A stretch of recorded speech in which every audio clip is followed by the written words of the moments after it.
Narito na ang mahahalagang balita mula sa PNA Headlines.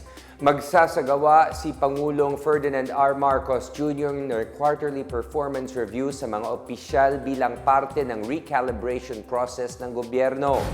Sa isang interview sa Malacanang, nilinaw din ni Pangulo ang walang nangyayaring cabinet revamp dahil patuloy ang pagsusuri ng mabuti sa mga nasa posisyon. Bukod sa cabinet members, kasama rin sa kikilatisin ang mga government agencies, departments at government undersecretaries. Layunin ng recalibration process na suriin at matiyak na karapat-dapat sa tungkulin ang mailalagay sa pwesto. Dagdag pa ni Pangulo, titiyakin niya na magiging mabusisi ang pagpili hindi lang sa pinakamataas kundi sa pinakamababang posisyon sa gobyerno. Matatandaang iniutos ni President Marcos sa kanyang cabinet members, head agencies with cabinet rank, other heads of agencies, and presidential advisors and assistants na magbitiw sa kani-kanilang pwesto bilang parte ng recalibration process. Tiniyak ng Department of Education or DepEd na sapat ang kanilang paghahanda sa mga paaralan ngayong nalalapit na ang pagsisimula ng school year 2025 to 2026. Binigyang diin ni DepEd Assistant Secretary for Operations Jocelyn Andaya ang kahalagahan ng Brigada Eskwela bilang paraan upang malaman kung ano ang kailangan ng bawat paaralan. Hinikayat din ni Andaya ang mga magulang na i-enroll ng maaga ang kanilang mga anak upang maiwasan na mahuli sa pag-aaral ang mga bata. Sa pagtutulungan ng mga magulang, local government units or LGUs at private partners, maayos na isagawa ang paghahanda sa mga eskwelahan. Sa kabilang banda, problema pa rin ang maayos na water supply sa mga school restrooms lalo na sa Metro Manila. Kaya patuloy ang DepEd sa pakikipag-coordinate sa Metropolitan Waterworks and Sewerage System, Meralco at LGUs para marisolba ang problema sa tubig. Kaugnay nito, inutos ni President Ferdinand R. Marcos Jr. sa Local Water Utilities Administration na magsagawa ng agarang pag-iimbestiga sa kakulangan ng water supply sa mga public schools. Kasunod ito ng pagbisita ni Presidente sa mga public schools sa Malolos at San Miguel, Bulacan bilang parte ng Brigada Eskwela ng DepEd kahapon.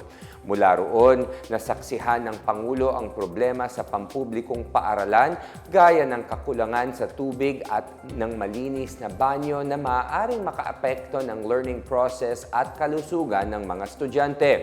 Ayon kay Palace Press Officer Claire Castro, hindi lang ito simpleng problema kundi usapin ng kalusugan, kalinisan at dignidad ng mga estudyante.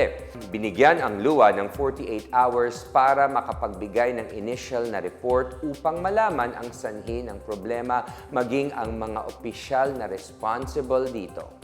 Binigyan diin ng Malacanang na urgent ang issue na ito. Ang magkaroon ng access sa malinis na tubig ay mahalaga sa pagkakaroon ng dekalidad na edukasyon.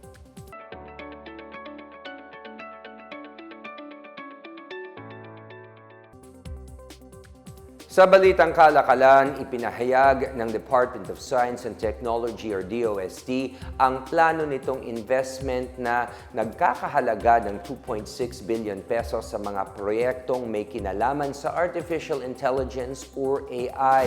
Sa isang event sa Makati, sinabi ni DOST Secretary Renato Solidum Jr. na meron ng nabuong plano ang ahensya naglalaman ng mga strategies tungkol sa facilities and services, human resources, research and development technologies, and science and technology policies.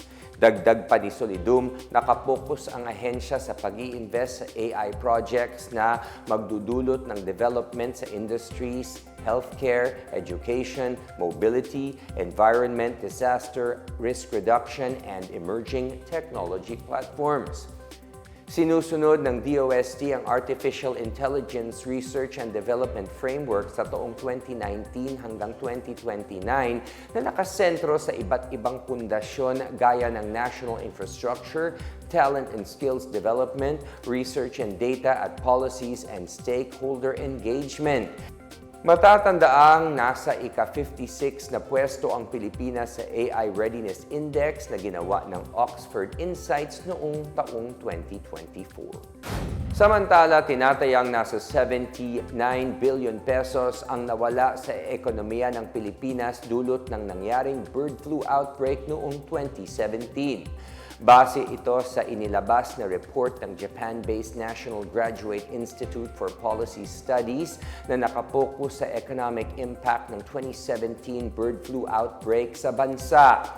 Ayon sa nasabing report, nagresulta ang outbreak ng tinatayang 25 to 56 billion pesos welfare loss dahil iniwasan ng mga consumers na bumili ng mga poultry products.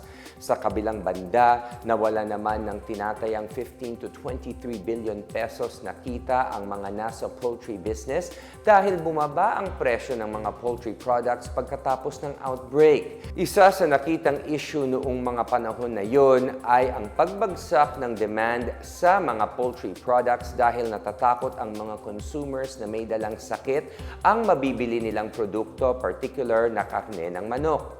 Inirekomenda ng mga researchers na magkaroon ng partikular na policy intervention ang pamahalaan pagdating sa ganitong mga pangyayari.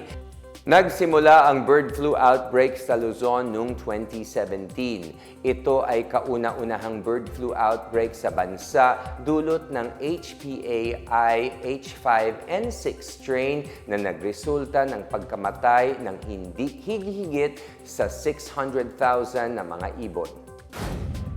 At yan ang pinakabago at pinakamahalagang balita sa mga oras na ito, hatid sa inyo ng PNA Headlines.